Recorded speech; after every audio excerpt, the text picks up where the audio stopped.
대체 토론해 주십시오.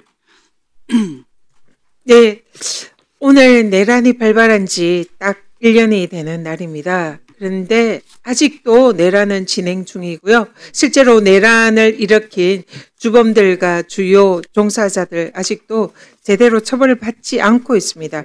판결도 아직 나온 게 없고요. 근데 지금 오늘 조희대 사법부에서 추경호 전 원내대표 구속영장 기각이 됐습니다.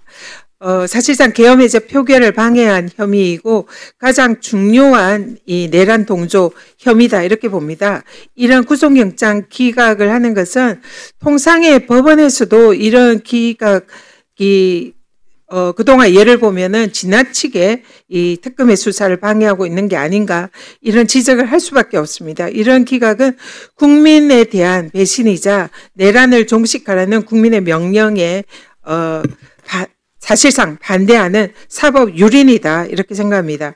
민주주의와 인권의 최후 보루인 사법부가 내란 세력의 방패막을 자짜고 있습니다. 그래서 국회에서 이제 더 이상 이것을 자시할 수 없다. 그런 마음으로 내란 전담 재판부 설치 법을 지금 이제 통과를 시키려고 하고 있습니다. 근데 여기에 대해서 지금 법무부에서 차관이 이게 뭐 위헌 소지가 있다 이런 기사가 났습니다. 우리 법무부 장관님. 지금 현재 내란 전담 재판부의 구성에 법무부가 들어가 있습니다. 저희들이 만든 법안으로.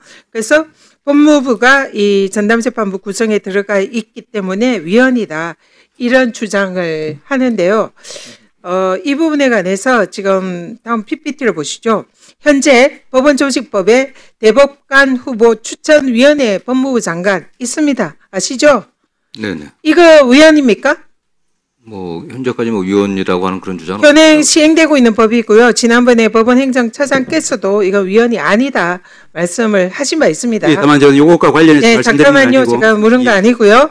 그리고 지금 또 법원 조직법에 법관 인사위원회가 있습니다. 사실상 법관들 인사를 심의하고 결정하는 기관입니다. 여기 구성도 법관이 3명이고요. 비법관이 8명입니다. 실제로 법관을 인사를 하는 현재 법원조직법의 구성에도 지금 이렇게 버젓이 비법관들이 인사위원회 구성을 하고 법관 인사를 하고 있습니다. 그래서 지금 법무부 차관이 행정부인 법무부에서 사법부 판사 추천에 관여하는 것이 상권분립 위반으로 위헌이다. 이 주장을 하는데요.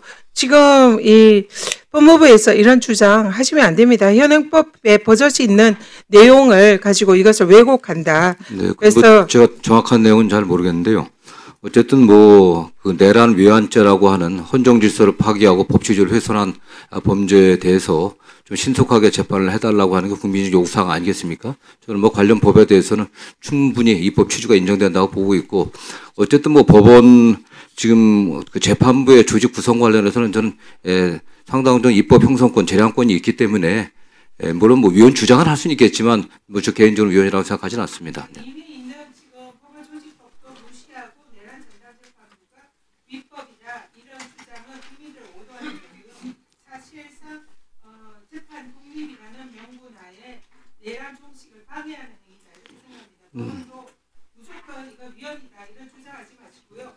정확하게 근거를 대고 그럼 기존 법원조직법도 위헌이다는 주장과 마찬가지다 생각하니까 여기에 대해서 국민들의 뜻에 좀 부합하는 그런 행동을 보였으면 좋겠다. 예, 의원님 잠깐만 해명하자면 제가 그 차관이 위헌이라고 주장한 이 기사는 좀 사실과 좀 다르다고 얘기를 합니다. 위헌이라고 주장한 사실은 없고 저 종합적인 검토가 필요하다는 취지로 얘기했다고 좀 하는데 제가 좀 상황을 좀 정확히 파악하고서 다시 또 보고를 드리도록 하겠습니다. 네.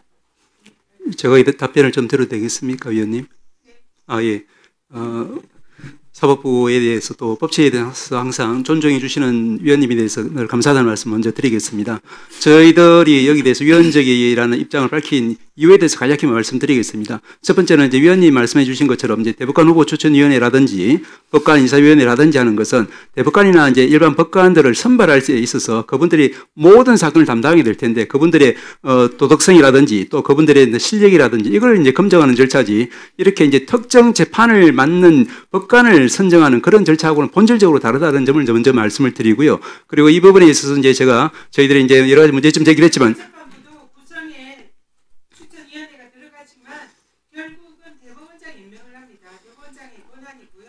그렇기 때문에 다른 추천위원회가 그 구조가 다를 바 없다. 이 점을 분명히 말씀드립니다. 예, 그 처분적 법률이 원칙적으로 허용되지 않는 것처럼 처분적인 재판부 구성도 원칙적으로 허용되지 않는다는 것이 선진사법의 기본 원칙이고 그 부분에 대해서 제가 조금 이따 말씀드리겠습니다만은 지금 구성에 있어서도 예를 들면은 지금 나와 있는 것처럼 헌법재판소장이 이제 추천권에 관여한다라고 하면은 결국 헌법재판소는 결국 당연히 이 이제 법안에 대해서 위헌 심판을 맡게 될 건데 심판이 선수 역할을 한다는 것은 이것은 시합의 룰이라든지 재판의 룰에 근본적으로 모순되는 부분이고 그러면 결국에는 이제 헌법재판소장과 직간접적인 관계에 있는 헌법재판관들도 이 재판을 맡을 수 없게 된다고 하면은 당연히 이제 내란 특별 헌법재판부도 만들어야 된다는 것이 이제 이 법이 예정하고 있는 것이라고 생각을 합니다. 그리고 이제 법무부 장관의 경우에도 사실은 이제 법무부 장관은 이제 검찰 지휘감독권을 가지고 있지 않습니까? 그래서 수사권과 또 행정권을 대변하는 그런 위치에 있는데 지난 이제 저희들 오랜 역사를 보면은 검찰권의 과잉 행사로 인한 질곡의 역사를 저희들이 가지고 있고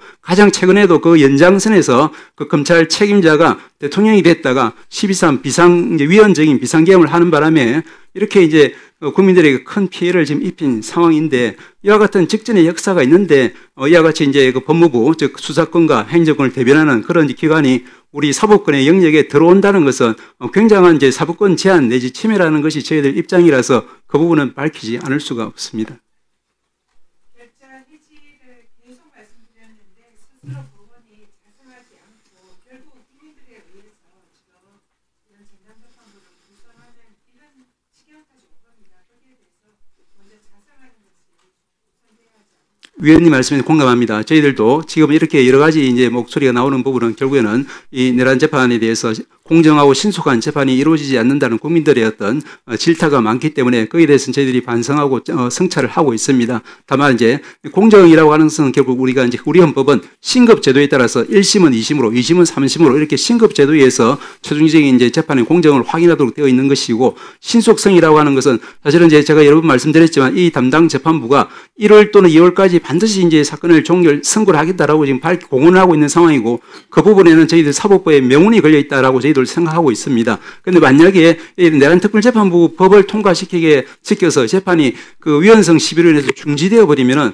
그 장기간 동안 재판이 중단될 텐데 국민들은 빨리 이제 이 내란 재판이 종결되기를 바랄 텐데 그 국민들의 염원에 역행하는 것이 되지 않을까 그런 걱정을 저희들이 하지 않을 수가 없습니다. 그래서 이 부분은 이제 지금 곧 임박한 선고를 지켜보는 것이 여러 가지로 이제 낫지 않을까 하는 생각에서 저희들이 이제 재판의 공정 신석에 대해서는 성찰 반성을 한다는 말씀을 드리면서도 이 부분 문제점은 저희들이 말씀드리지 않을 수가 없는 것입니다. 네, 최혁진 위원님.